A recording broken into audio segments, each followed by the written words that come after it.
and I am joined by our video producer, Emily Conti. Hello. Thank you for being here, Emily. We're looking at the social space here. It's called The Farm, and it looks like a farm where you can play soccer. I'm working with a Core i7 CPU. I don't know which one it is because this is not my computer, but I know that we have 16 gigs of RAM and a GTX 1070. So do you just have the basic settings right now? Oh, before we start playing soccer, good thing you brought that up, Emily. So yeah, let's take a look at the settings that we're actually using. What does it mean to have max settings? Well, kind of cheated here, so I'll show you what I'm doing. So yeah, we have a 1080p monitor right here. We're not doing 4K. So you have a couple presets, low to highest. This is basically what the highest sets for you.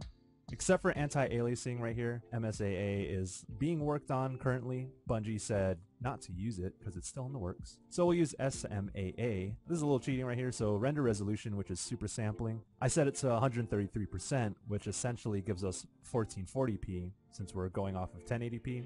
Boosting it up 133%, which means it's rendering 1440p and then downscaling it for us. But it looks pretty clean.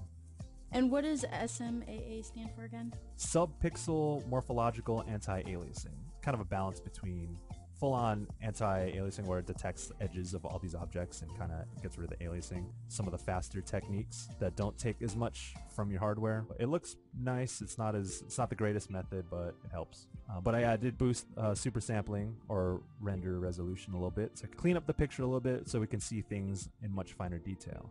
So here we have a lot of geometry. So we're looking at this house. You have kind of the wooden beams, got the steel beams around there, all these objects that are supposed to be straight lines. So yeah, we're working with SMAA and a little bit of super sampling. Let's check it out when we turn it off. And then we'll turn it down to 100%, which means it's straight up 1080p rendering. Take a quick look at the wooden beams along this house and kind of the sides of that steel structure. Or if you want to look at the tree trunks, you'll see some jaggies there. Yeah, I see them for sure. Yeah. Oh, and look at those stair steps too. So yeah, those steps right there and then the bench. Yeah, you'll see some jaggies right there. So we get rid of that. We want to make it look sweet. Let's do SMAA. Let's boost it back to 133% render resolution. And do you figure out that percentage on anything specifically, or do you just kind of gauge it? Oh, you kind of just got to do some math. Oh, okay. The 1080p resolution, if you boost that up, it's roughly 1440. Well, that's kind of how I'm calculating that. Because if you boost it all the way up to 200%, doubling the pixel count both horizontally and vertically, which means there's 4 times the amount of pixels, which gets you roughly what 4K would look like. I do see some screen tearing every so often. Oh yeah. We got the uncapped frame rate, and we're not using VSync, and we're not using a G-Sync monitor, so you're gonna get some screen tearing, but it's not game breaking. I'd much rather have VSync off with an uncapped frame rate. Now, does changing shadow effects, is that graphically demanding on your PC? Yes. When you look in a graphics menu, you see a lot of, texture quality, shadow quality, lighting quality, like all these simple quality terms. But in terms of how demanding something is, shadow quality tends to be the most demanding out of all of them. So it can be beneficial if you want to turn that down a notch to medium. You'll probably get a couple extra frames per second. Is it because it's adding more pixels, or do you know why? I could probably get this wrong very easily, but I believe it's that your computer doesn't have to calculate shadows as accurately. So the shadow is essentially rendered at a lower res. If your computer doesn't have to calculate as much detail, less demanding. Yeah. So I found a nice windmill shadow here. It looks very undetailed. Oh, look how fine that is. Ooh, yeah. Beautiful. See? That's why you'd want shadow quality as high as possible. Oh, look at that guy's shadow. See, it looks really nice. You can see all the fine detail. Speaking of fine details, let's take a look at texture, take a hard look at that grass. It looks a little flat, and let's bump it up. It's hard to tell, which means that it's okay if you play on lower settings.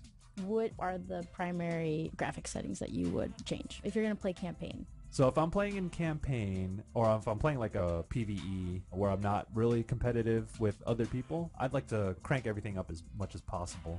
I want to have 60 frames per second as consistent as possible, but if it dips to like high 40s, I don't really mind. So I would have anti-aliasing, ambient occlusion, all those things cranked up as much as I can. But if I go to a competitive mode, I would probably turn down anti-aliasing first, just because of how demanding it can be. So I could save myself some frames per second to make sure I stay above 60, since I'm on a 60 hertz monitor too.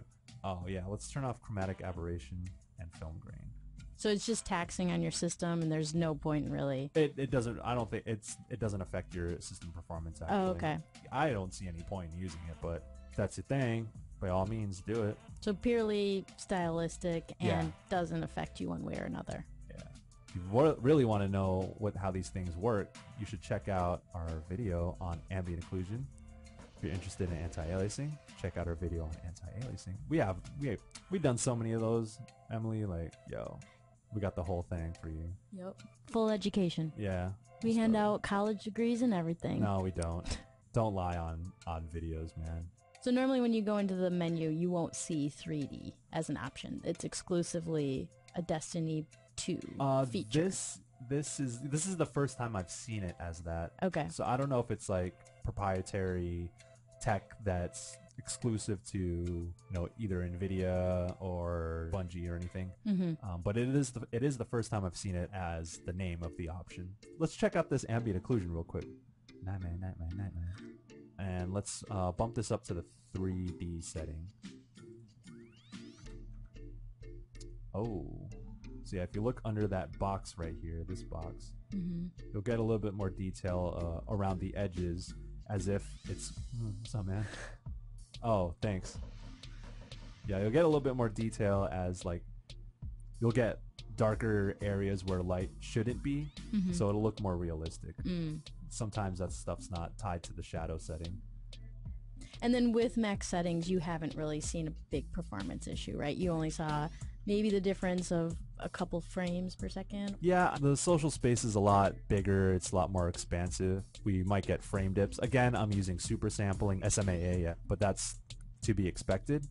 Is that kind of one of the advantages of this game, though, is that you can pretty much play with everything on high, and performance, this look, everything will be on point? Yeah, I think it's definitely an advantage for this particular game in the PC gaming space. I know Metro Last Light still gives systems a lot of problems, brings them down to their knees. So it's still one of those marquee benchmark games. Destiny 2 I don't think will be, even though it looks great. This is a game where you can safely crank things up as high as you can if you have a good system, and not have to worry about frame drops. But again, this is a beta, and we'll see improvements or when the game is released. But we'll also see how demanding it'll get in really crazy strikes when you're fighting a lot of enemies and you have full party. So we'll see with that. I can't come to a conclusion about that now, obviously, because we only have one strike. And it runs really well, though. So if that's any indicator, should be pumped up. Yeah, this game looks amazing. Well, thank you so much for explaining all those settings. I feel like I'm ready to jump into this beta.